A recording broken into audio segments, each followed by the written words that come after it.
Assalamualaikum warahmatullahi wabarakatuh. Pemirsa dimanapun Anda berada, jumpa lagi bersama saya Isfi Iswari Nilakandi dalam program Tarjih Menjawab. Dan pada kesempatan kali ini telah hadir bersama saya Ustadz Ali Aulia LCMA. Beliau merupakan anggota dari Divisi Quran Hadis Majelis Tarjih dan Tajrid Pimpinan Pusat Muhammadiyah, dan telah hadir juga bersama kami di sini mahasiswa PUTM atau Pendidikan Ulama Tarjih Muhammadiyah. Assalamualaikum semuanya.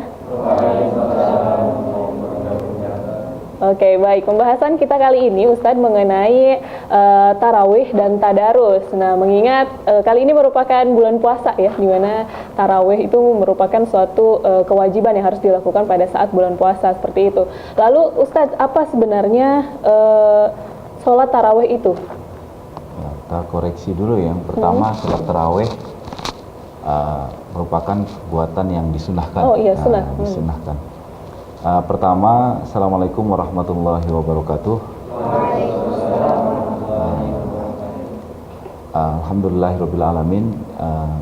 Pada kesempatan kali ini kita sebetulnya akan membahas dua materi penting ya di momentum di bulan Ramadan ini yang senantiasa atau biasa kita lakukan di bulan Ramadan. Yang pertama adalah terkait dengan tarawih, atau sering juga disebut dengan Qiyamul Ramadan. Salat tarawih ini di bulan Ramadan masyru', disyariatkan. Artinya Nabi menganjurkan dalam melaksanakannya. Bahkan tidak saja menganjurkan dalam pelaksanaannya, Nabi memerintahkan kita untuk mengajak anak dan keluarga kita untuk melakukan salat tarawih ini.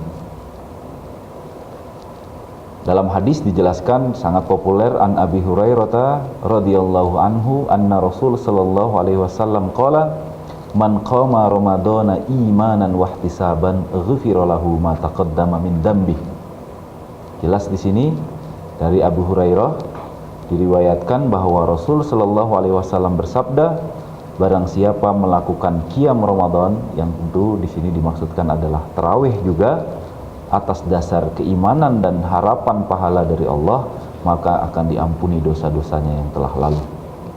Ini jelas ada kemasyru'an, dianjurkan untuk kita melakukan salat tarawih atau qiyam Ramadan.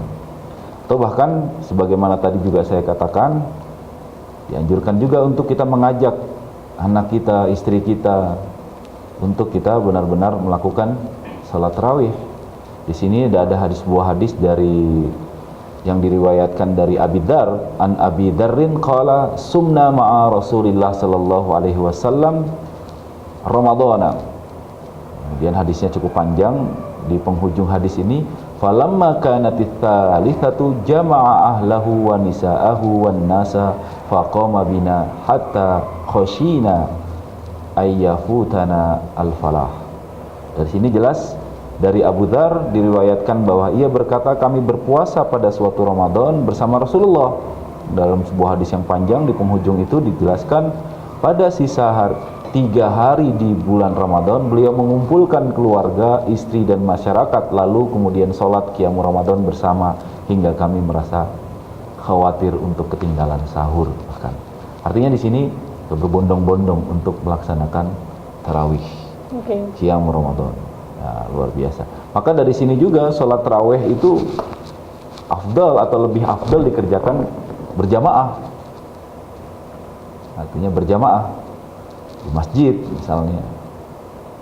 Nah, di sini dijelaskan bahkan jumhur ulama atau mayoritas fuqaha menyatakan bahwa sholat tarawih ini lebih afdal dikerjakan berjamaah.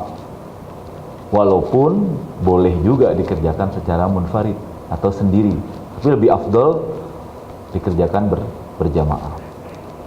Di sini dalam sebuah hadis yang cukup panjang dijelaskan, an Aisyah ummul mukminin radhiyallahu anha anna Rasulullah sallallahu alaihi wasallam shalla dzata lailatin fil masjidi fa shalla bi salatihi nasun summa shalla minal qabilati fakathuran nas summa ijtama'u minal lailati tsalitsah awir rabi'ah falam yakhruj ilaihim Rasulullah sallallahu alaihi wasallam falamma asbaha qala qad ra'aitul ladzi sana'tum walam yamna'ani minal khuruji ilaikum illa anni khasyitu an tufridu alaikum wa dzalika fi Ramadan. Hadis ini jelas dari Aisyah Ummul Mukminin meriwayatkan bahwa Rasul sallallahu alaihi wasallam salat pada suatu malam di masjid. Lalu beberapa orang lelaki ikut salat bersama beliau. Kemudian beliau salat lagi pada malam berikutnya, dan kemudian orang pun kemudian bertambah banyak. Kemudian mereka berkumpul pada malam ketiga atau keempat, namun Rasul tidak keluar kepada mereka ketika tiba waktu subuh. Kemudian mereka pun mempertanyakan ya, dan kemudian akhirnya di sini dalam keterangan hadis beliau berkata, saya melihat apa yang kamu lakukan, berbondong-bondong untuk datang. Aku tidak keluar menemui kalian bukan karena apa-apa, melainkan aku khawatir kalau hal ini menjadi wajib atas kamu. Artinya penekanannya khawatir wajib, tapi pelaksanaannya sebetulnya Rasul melaksanakannya dengan cara berjamaah sejak awal. Maka argumentasi inilah yang kemudian kategorinya lebih afdal untuk dilakukan secara berjamaah. Walaupun kemudian dalam hadis lain dari Abi Dzar juga menjelaskan demikian. Di sini, ya Rasulullah, lau naffaltana baqiyatal lailatina hadhihi faqala innahu man qama ma'al imam hatta yansarifa kutiba lahu qiyamul lailatin. Nah, di sini jelas, ini lebih jelas lagi. Jadi dari Abi Dzar, ia berkata, kami berpuasa pada Ramadan bersama Rasulullah, lalu kami meminta kepada beliau, wahai Rasulullah, alangkah kiranya engkau sholat sunnah bersama kami pada sisa malam ini? Tanya. Lalu beliau menjawab, sesungguhnya barang siapa yang melakukan qiyam bersama imam hingga selesai, maka akan ditetapkan baginya pahala satu malam. Artinya ada keafdalan. Ada keafdalan. Dari dua hadis ini menunjukkan lebih afdal dilakukan berjamaah. Di lain itu, tentu dengan dilakukan secara berjamaah punya banyak hikmah. Punya banyak hikmah. Apa kira-kira? Terlebih lagi ketika dilakukannya di masjid. Hikmahnya kira-kira ya kita sudah paham lah, sholat berjamaah itu kan pahalanya berlipat ganda, 27 kali lipat ya kan. Dalam hadis yang umum dijelaskan, as-sholatul jama'ati tafdulu sholat tal-faddi bisab'in wa ishrina darajah. 27 kali lipat, jelas. Dia masuk gitu kaitannya dalam pelipatan ganda, dalam balasan atau peluang mendapatkan pahala ibadah yang lebih banyak. Itu jelas pelajaran, itu jelas hikmah yang bisa kita ambil. Atau di lain pihak karena dia ke masjid gitu, ke masjid maka memupuk kecintaan kita pada masjid. Apalagi ngajak istri, ngajak anak, itu kan berarti memupuk kecintaan pada masjid. Bahwa masjid itu kemudian tempat yang suci, bahwa masjid itu kemudian tempat yang menggembirakan, bahwa masjid itu kemudian tempat yang kemudian bisa mengambil hikmah dan pelajaran di dalamnya. Apalagi kemudian dalam sebuah hadis dijelaskan ada 7, ya kan? Ada 7 kategori orang yang akan dinaungi pada hari kiamat, yang salah satunya adalah wa rajulun qalbuhu mu'allikun fil masjid. Jadi ada sosok laki-laki yang hatinya itu mu'allikun fil masjid. Jadi dia tergantung sekali dengan masjid. Luar biasa. Di antara ya selainnya itu adalah misalnya imam adil, atau ada seorang pemuda yang rajin sekali beribadah, atau kemudian yang lainnya. Yang salah satunya itu adalah ada seseorang yang memang bergantung sekali hatinya dengan masjid. Itu salah satunya, itu hikmahnya. Selainnya lebih banyak lagi. Apalagi misalnya wahana bagi jamaah untuk kita belajar. Karena dengan berjamaah di masjid kita bisa belajar satu sama lain. Bahkan di masjid kan dalam tarawih biasanya ada kultumnya, ya kan? Ada ceramah singkatnya, yang itu kita bisa mengambil pelajaran di sana. Ada kuliah-kuliah yang disampaikan oleh para penceramah di sholat tarawih tadi.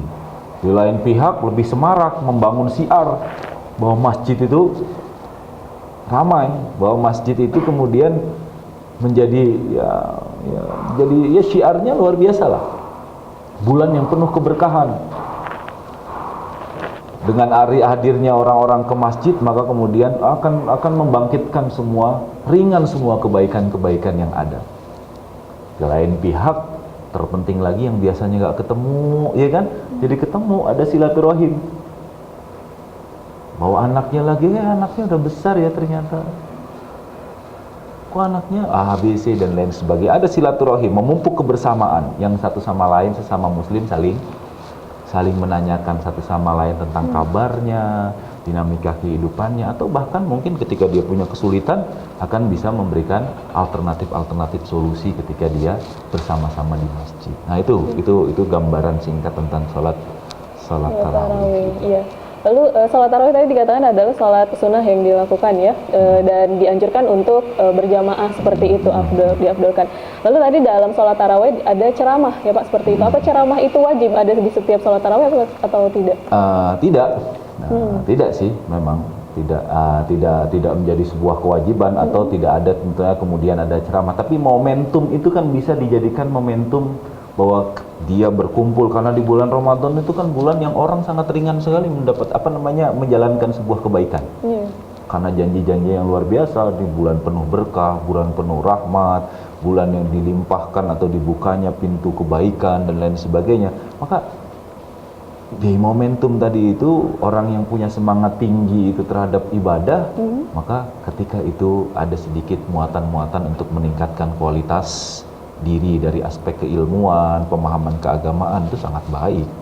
Baik. Ya, tentu ada kultum, ada kajian dan lain sebagainya, sambil itu bagian dari mengisi hari-hari selama Ramadannya itu dengan hal-hal yang baik, dengan hal-hal yang memang dalam rangka untuk meningkatkan ketakwaan dan keimanan kita kepada Allah Subhanahu wa taala. Jadi bukan keharusan. Walaupun varian ya, ada yang misalnya sebelum tarawih itu sendiri, setelah salat Isya, ada yang di pertengahan tarawih, kemudian itu bagian dari jadi jeda untuk istirahatnya lah gitu, untuk dia bisa mengambil input ilmu yang baik di sana. Jadi bukan keharusan. Ya, Ustaz, kita harus break sejenak. Pemirsa, Tarjih Menjawab akan kembali setelah pesan-pesan berikut ini.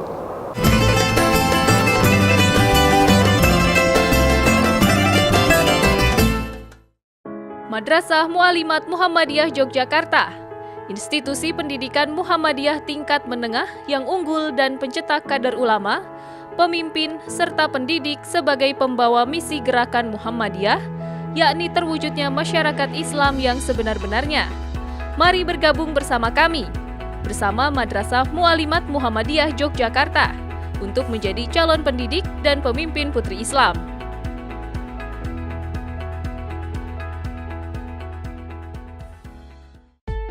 SMA Muhammadiyah 1 Yogyakarta merupakan sekolah unggulan setaraf internasional.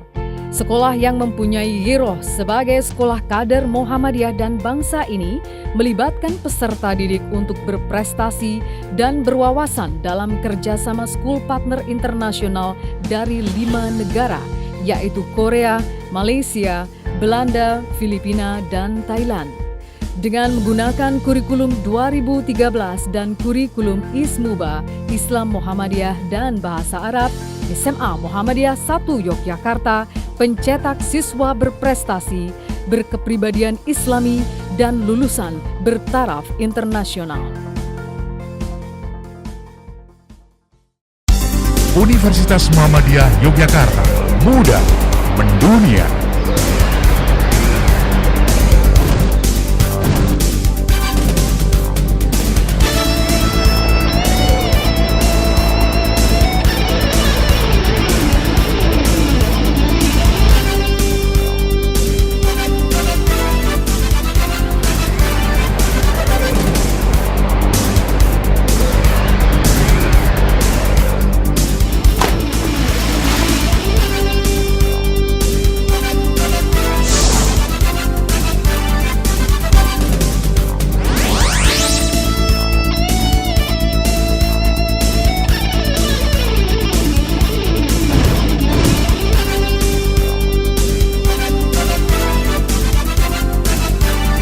Universitas Muhammadiyah Yogyakarta, unggul dan Islami.